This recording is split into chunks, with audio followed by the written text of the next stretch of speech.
Hi, it's Kelly here. And so when it comes to your spiritual practice or your self-care practice, whichever you prefer to call it, um, it doesn't have to be that hard.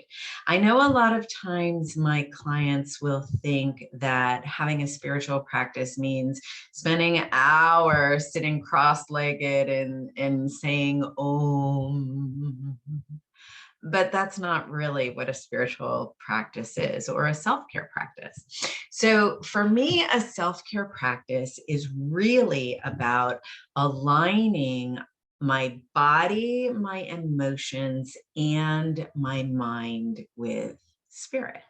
Right. And when I do that, I have a very, very different experience of my life than when I don't. Right. So, creating a self care practice is a very, very personal thing, right?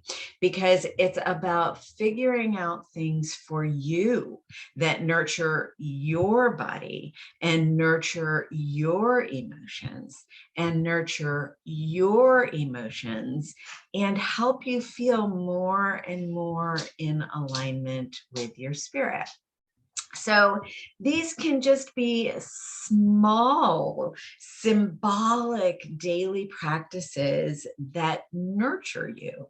Okay. So for me, physically, what nurtures me is dance. Like I love to dance. So every day I do Body Groove, which is like 30 minutes of just dancing, playfully dancing. But at the end, I've had like a really awesome workout and I can feel every cell of my body just relaxes and feels free from the dancing. Another thing I love to do that nurtures my physical body is walking. I love walking out in nature with my dog, just looking at all the beautiful trees and plants and flowers and just enjoying time with her. Right. So your physical thing can be whatever it is that nurtures you physically. I have friends that running, like they love running. My friend John, he tells me like when I'm out there running, he goes, it's weird. It's like my meditation practice because there becomes a moment where everything falls away. My body, my emotions, my thoughts, all that there is my breath. It's just like me and God. And I think that's beautiful, right? So part of it is in figuring out what it is that physically nurtures you, right? And helps you feel like you're aligning into your spirit. And then the next piece is what nurtures you emotionally, right? So the thing with our emotions is it's all about just being able to acknowledge and release whatever's present, right? The good, the bad, the ugly, the loving, the not so kind, like just being able to get it all out of you. Right. So for me, the natural fit, I'm a writer, so I love writing. There is this super cool website called 750 Words that actually is a great platform for just getting, everything out and down into paper, right? Getting it out of you and onto paper, right? Now, some people are like, ew, hate writing, not going to do journaling. That just doesn't work for me. Grab a voice recorder, right? You can put a voice recorder app on your phone and just, it's all about getting it out of you. Some people get their emotions out of them by painting or by doodling or by sketching or by doing a monologue that exemplifies the emotion that they have present. Whatever it is, as long as it supports you and nurtures your spirit and allows you to get emotionally clear, it's a win, right? And then the next piece is the mind, right? So the mind is just like constantly, right? So our whole goal is in taking control back over the mind so that it's not just running amok and throwing all of these fears and doubts and limiting beliefs at us all the time, but instead being able to focus on what it is that we want it to focus on. So for me, I love giving my mind a hope, a dream, an aspiration to focus on, right? I think about the outcomes that I desire in my life, and I let my mind play with that, right? So being able to nurture yourself on these levels actually helps you keep yourself more aligned with your spirit. And it's like I said, it doesn't have to be hard. It doesn't have to be difficult. I'm actually asking you to find things that you love that nurture you. Okay. And ask your soul for direction. You know, it's as simple as just listening into your heart for answers. It's kind of interesting because as human beings, we get very used to listening to our mind for the answers. But a lot of times the mind is just giving you nonsense, right? Like I call it the itty bitty shitty committee, that little voices that run around in your head, right? So we have to get very well practiced at turning those off and shutting them down, and instead get used to listening into your heart. Because when you're listening into your heart, you're actually listening into how your soul is calling you forward.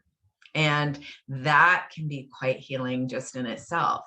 The practice of getting used to listening into the heart and the soul. Okay. And in doing that, you're going to start reclaiming your spiritual power, right? The spiritual side of ourself is peace and love and joy and highest consciousness and oneness with all that is, right? It's not all of this chaos and overwhelm and fear and doubt and limiting beliefs and all of that.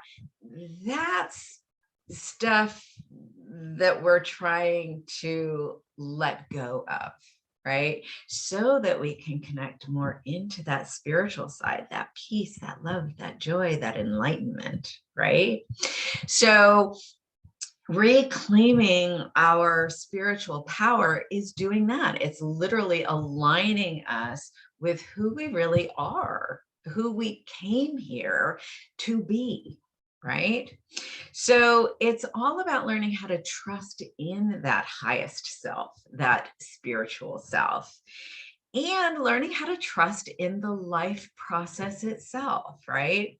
Like in our human consciousness, the itty bitty shitty committee, we get so used to listening to the fears and the doubts and the limiting beliefs, and that's never going to happen, and worst case scenario, and blah, blah, blah, blah, blah, blah, blah.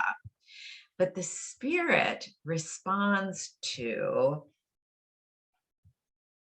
hope and love and trust, right? So when we're focused on the outcomes we desire, the spirit is naturally starting to align us with those things and providing for all of our wants and needs in perfect timing. So I'd like to take you into a short little meditation today to kind of help you connect into this information on a more experiential level. So if you feel comfortable, you can close your eyes. If not, just a soft gaze where you're kind of looking downwards, like that's fine too. But whatever feels comfortable for you. And I'd like you to just imagine yourself surrounded by golden light. And just feel the presence of this golden light enveloping you. Feel it filling every fiber of your being.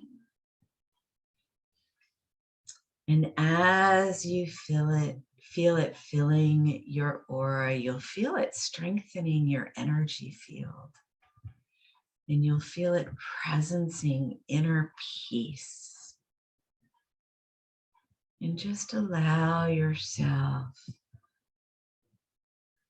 to feel this peace, this inner strength.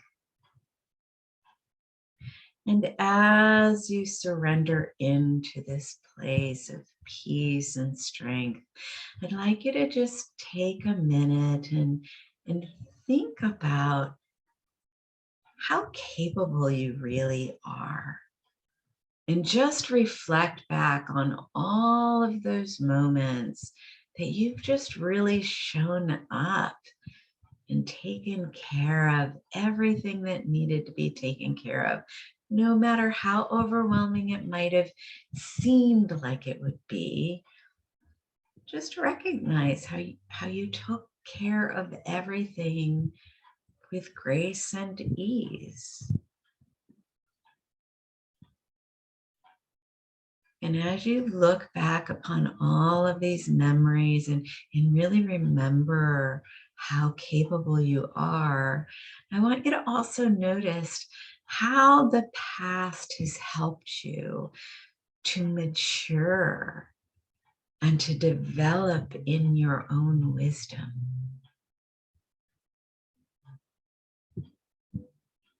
How all of those experiences help you become this amazing being that you are.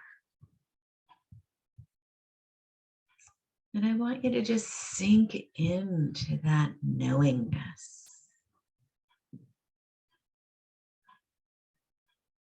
Sitting in your personal power as you become at one with the golden light.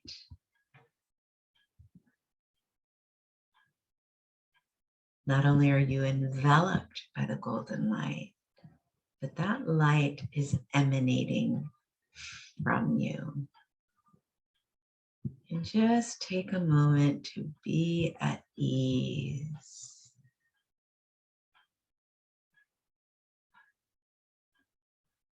Feeling your power.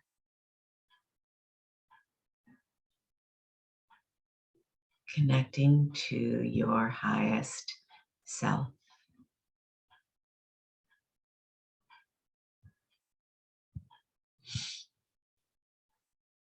And slowly and gently, as you're ready, you can open your eyes and come back into the present moment. And hopefully that was a really nice experience for you. So what I'd love for you to do is just take a moment and down in the comments, just let me know what it is that you experienced in the meditation and how you'd like to take what you learned and start applying it in your own self-care practice as you move forward into the weeks ahead of 2022. So I look forward to reading your responses below. I hope you had an awesome experience and I look forward to hearing all about it. So I'll talk to you soon.